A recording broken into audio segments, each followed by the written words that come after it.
It's Tourette Syndrome Awareness Month again, and I just made a video yesterday of like my first tics and how I started to suspect or figured out what Tourette's was, and then my diagnosis.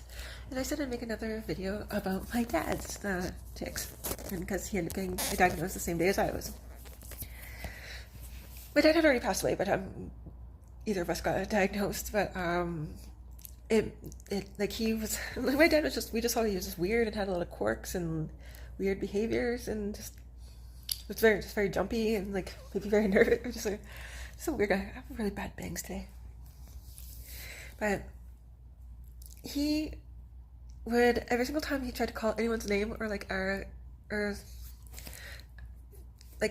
at all, so it was someone, he was asking someone to go get him something or whatever, but when he was face to face with them, he wouldn't ever get their name right, and he'd list off at least 10 wrong names, and the more wrong names he got, the faster they'd come out and the more frustrated he'd get. He'd list off his family, his friends, his families, his friends and family's pets, before he finally got the right one. And then there'd be times when he'd just be shaky, this is arms or whatever.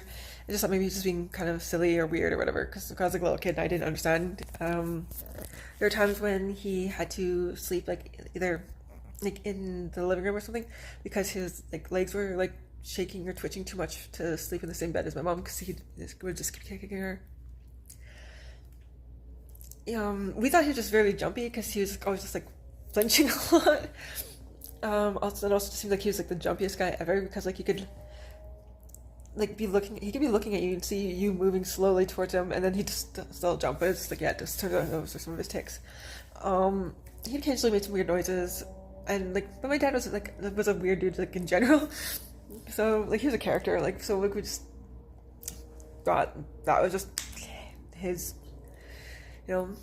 mannerisms and stuff, or his quirks. It was just, my dad just being my dad. He was very accent prone like me. That's where I get it from. My bangs are way too staticky right now. It's really bothering me. But yeah. So he was constantly getting injured in stupid ways. The Tourette's probably might have been a factor in that. Because I definitely know that I definitely have gotten quite a few injuries just from random tics. Anytime I tried riding my bike, before when I was younger, I would randomly just squeeze the brakes, because my hands would just tick, and then I'd just go flying over the handlebars. Or my arms would just move, and then I'd slam into something. Yeah, all fizz. So yeah, my dad would there's even more stuff, and probably if any of his family or friends have seen this, feel free to tell me any other weird behaviors or that were most likely my dad's tics that we just didn't know that were his tics until after he's gone. You can leave them in the comments, and I will definitely add them to another video to update it.